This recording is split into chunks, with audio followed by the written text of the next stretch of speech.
कुछ पता ही नहीं लग रहा है भैया। आज तो पहले इतनी रेड था, उसके बाद इतनी ज़्यादा ग्रीनता सी आ गई थी बाज़ार के अंदर। कुछ भी कहना मुश्किल है इस बाज़ार के अंदर। इसलिए दोबारा मैं आपको बता रहा हूँ कि सुप्रीम कोर्ट ने जब इनकी याचिका खारिज करी तो इन दोनों के कानूनी कार्रवाई करने की, ये आप समझना कि सरकार बड़ी मुस्तैदी के साथ टेक्सटाइल के विकास के लिए काफ़ी योजनाएं, काफ़ी वर्क भी कर रही हैं।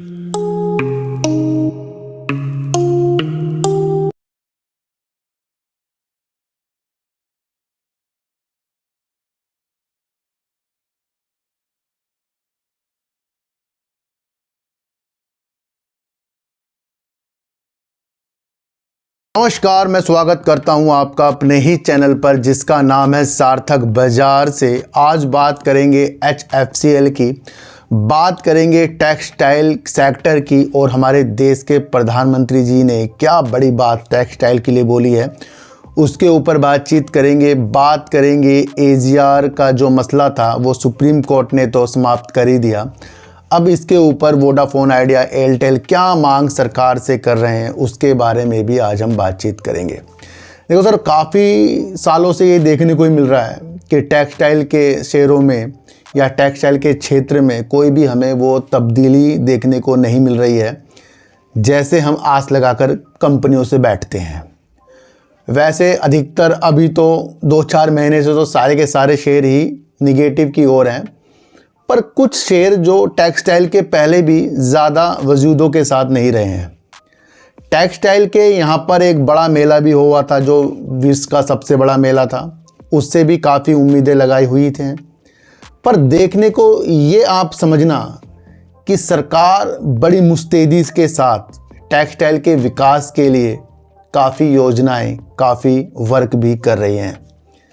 इस टेक्सटाइल की नीतियों को, निर्यात को बढ़ाने के लिए काफ़ी संघर्ष सरकार भी कर रही है। उन नीतियों को हम आज समझेंगे। देखो सर, बजट में इस बार जो है कपास मिशन के लिए करीब 500 करोड़ रुपए भी आवंटन हुए हैं। यानी कि कहीं ना कहीं कपास के क्षेत्र में भी, जो जिससे कपड़ा ही बनता है आपको पता ही है, उस क्षेत्र की चीज़ों को अच्छा करने के लिए भी बजट में उसका कुछ वैल्यू रखी गई है। दूसरा, आपको एक चीज़ समझनी है, देश का जो कपड़ा निर्यात है उसका भी एक लक्ष्य है और वो लक्ष्य है 2030 का। और वहीं पर अगर आप देखें नवकरणीय ऊर्जा का भी जो लक्ष्य है वो भी 2030 का है, जो 500 गीगावाट का है। और हमारे देश के अंदर जो कपड़ा निर्यात आएगा यानी निर्यात होगा उसका भी देश का लक्ष्य है। नई दिल्ली में 14 और 17 फरवरी जो अभी है वहाँ पर एक भारत टैक्स का एक आयोजन हो रहा है जो देश का एक बड़ा कपड़ा उद्योग का आयोजन है। वहाँ पर देश के प्रधानमंत्री जी ने ये देखा और ये बताया कि जिस तरीके से पिछले कार्यों के अनुसार भारत के अंदर कपड़ा उद्योग में वर्क हो रहा है, उसे देखते हुए जो हमारा लक्षित वर्ष है 2030, जहां पर 9 लाख करोड़ रुपए का कपड़ा निर्यात का जो हमारा लक्ष्य है वो पूरा हो जाएगा। ये आश्वासन जो है हमारे देश के प्रधानमंत्री जी ने इस टैक्स जो वहाँ पर एक आयोजन हो रहा है उस दौरान ये चीज़ें उन्होंने बताई। यहाँ से चीज़ों को आपको समझना है कि हमारे देश के प्रधानमंत्री जी ने कपड़ा उद्योग के निर्यात के लिए चीज़ों के साथ कुछ चीज़ें हमें बताई और कहा कि पिछला कार्य जो बेस्ट हो रहा है और इसे देखते हुए अब हम जो लक्ष्य 2030 का है वहाँ 9 लाख करोड़ रुपए का कपड़ा निर्यात का लक्ष्य पार कर लेंगे। अब एक चीज़ समझो कि अगर यहाँ से बाहर कपड़ा निर्यात होगा तो वो सारी कंपनी मिलके ही उसका वर्क पूरा करेंगे। भारत के अंदर अच्छा खासा चल रहा है और आगे भी इस नीति से चलेगा कि वो अपने लक्ष्य को प्राप्त कर सके।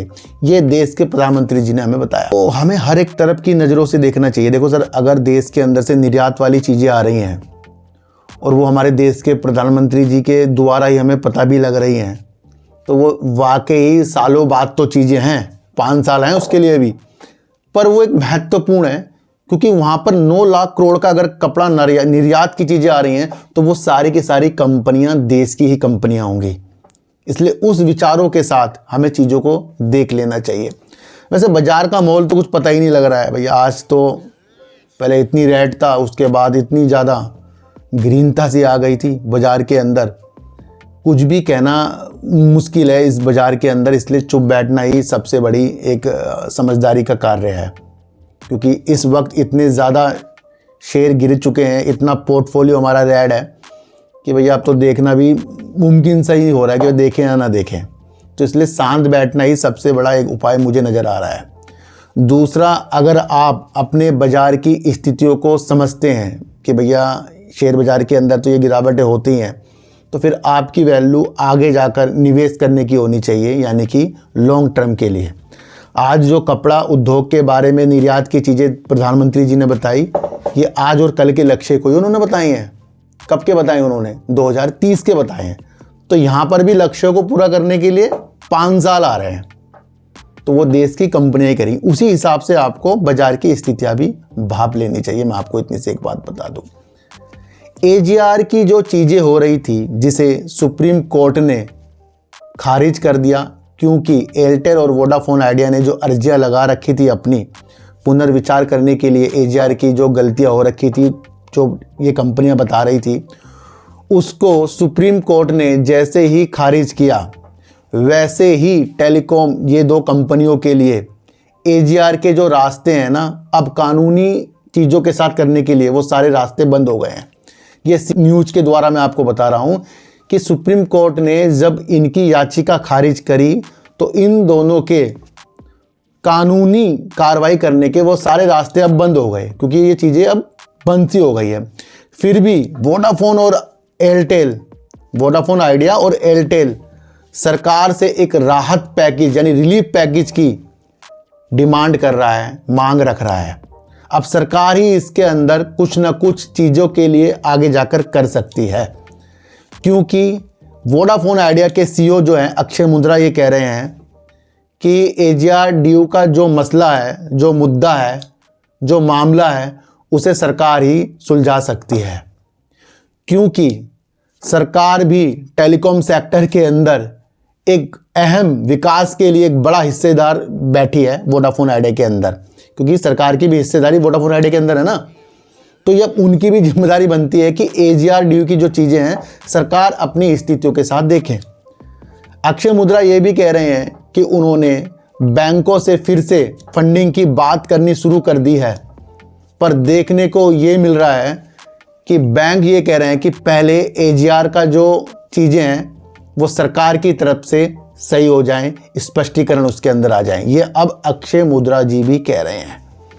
तो यहाँ वोडाफोन आइडिया की कहानी सरकार के रिलीफ के ऊपर ही टिकी पड़ी है। मैं आपको इतनी से एक बात बता दूं, क्योंकि अक्षय मुद्रा जी ने अब ये बातें बताई हैं कि सरकार भी हिस्सेदारी है, सरकार भी सोचेगी। उन्होंने फिर से बैंकों से जो बातें की हैं उस हिसाब से वो बैंक कह रहे हैं कि भैया पहले AGR की चीज़ें बिल्कुल क्लियर हो जाएं।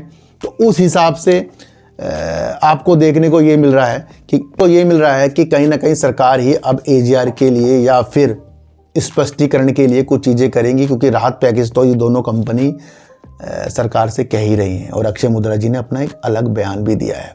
तो वोडाफोन आइडिया की कहानी अभी इस न्यूज़ के साथ आगे तक बहने वाली है और हमें तो इंतजार है वोडाफोन आइडिया के 5G का, वो कब तक आता है उस न्यूज़ का भी हमें वेट। अब बात करेंगे HFCL की। देखो सर, HFCL अपने राजस्व को करीब 10,000 करोड़ रुपए की नज़रों से देख रहा है कि भैया वो, यानी कि वो अपनी सेल को 10,000 करोड़ रुपए तक का राजस्व रेवेन्यू बनाने की स्थितियों के साथ आ रहा है, क्योंकि वो ज़्यादा से ज़्यादा विदेशी बिक्री से उसको वो आस लग रही है कि जैसे विदेशी बिक्री उसकी ऑप्टिकल फाइबर में हो रही है और टेलीकॉम सेक्टर के जो उपकरण है वो निर्यात की स्थितियों के साथ हो रही है, अंतर्राष्ट्रीय स्तर को बाजार को ये मजबूत बनाने के लिए वर्क कर रही है और आधा हिस्सा इसका ऑप्टिकल फाइबर से इस तरीके से निर्यात से आने की स्थितियों के साथ है। तो इन सारी चीज़ों और रक्षा के क्षेत्र में भी ये वर्क अच्छी स्थितियों के साथ कर रही है। तो इन सारी स्थितियों के साथ ये देख रहा है अपना 10,000 करोड़ रुपए का राजस्व और यकीन इसके MD को है कि ये इसको हासिल भी कर लेंगे। एफसीएल भैया विदेशी बिक्री और रक्षा के क्षेत्र में बड़ा दाव लगा रहा है, इसके ये एमडी बोल रहे हैं। और कहीं ना कहीं जो ये इसका ऑप्टिकल फाइबर का बिजनेस है, ये कहीं ना कहीं पूर्णतया आगे चलने की स्थिति के साथ बहुत बेस्ट होने ही वाला है, क्योंकि इसके लिए ज़्यादा से ज़्यादा वर्क कर रहे हैं।